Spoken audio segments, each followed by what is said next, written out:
Hello மக்களே, welcome to சேவை கதிர் YouTube channel. IRCTC ஒரு முக்கிய அறிவிப்பை வெளியிட்டிருக்காங்க. என்னன்னு பார்த்தீங்கன்னா, ரயில் கட்டணத்தை உயர்த்தியிருக்காங்க. அது வந்து 26ஆம் தேதி முதல் அமலுக்கு வரும்னு சொல்லியிருக்காங்க. அவங்க எவ்வளோ உயர்த்த போகிறாங்க, என்ன கிலோமீட்டருக்கு உயர்த்த போகிறாங்க அப்படின்னு சொல்லி பார்க்கலாம். இந்த வீடியோவை ஸ்கிப் பண்ணாமல் ஃபுல்லாக பாருங்கள். உங்களோட ஃப்ரெண்ட்ஸுக்கு ஷேர் பண்ணுங்கள். இங்கே பார்த்தீங்கன்னா, நாடு முழுவதும் ரயில் கட்டணம் உயர்வு வரும் 26ஆம் தேதி முதல் அமலுக்கு வரும் அப்படின்னு சொல்லியிருக்காங்க. 215 கிலோமீட்டருக்கு குறைவான ரயில்களில் கட்டண உயர்வு இல்லை அப்படின்னு சொல்லியிருக்காங்க. இப்போ பார்த்தீங்கன்னா, உங்களோட ட்ரெயின் 215 கிலோமீட்டருக்கு உள்ளதான் போகுது, அதுக்கு மேலே போகலை அப்படின்னு பார்த்தீங்கன்னா, அந்த மாதிரி ட்ரெயின் டிக்கெட்டில் ப்ரைஸ் இன்க்ரீஸ் பண்ணலன்னு சொல்லியிருக்காங்க. அதுக்கு மேலே போகிற ட்ரெயினுக்கு மட்டும்தான் டிக்கெட் ப்ரைஸ் கட்டண உயர்வு பண்ணியிருக்காங்க.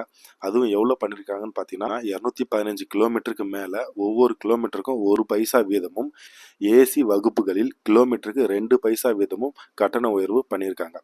இங்கே பார்த்தீங்கன்னா, 500 கிலோமீட்டருக்கு ஏசி அல்லாத பயணத்திற்கு 10 ரூபாய் கூடுதல் கட்டணம்.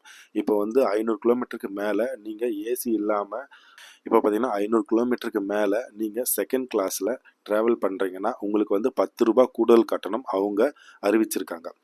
இந்த கட்டண உயர்வுனால இந்தியன் ரயில்வேக்கு 600 கோடி ரூபாய் வருவாய் கிடைக்கும் அப்படின்னு சொல்லியிருக்காங்க. நீங்கள் ட்ரெயினில் ட்ராவல் பண்ணுறவராக இருந்தால் எவ்வளோ உயர்ந்திருக்கு, எவ்வளோ உங்களுக்கு டிக்கெட் ப்ரைஸ் ஏறும்னு சொல்லி நீங்கள் பார்த்துக்குங்க. இந்த வீடியோ பிடிச்சிருந்தா லைக் பண்ணுங்கள், ஷேர் பண்ணுங்கள், சப்ஸ்கிரைப் பண்ணுங்கள். தேங்க்யூ மக்களே.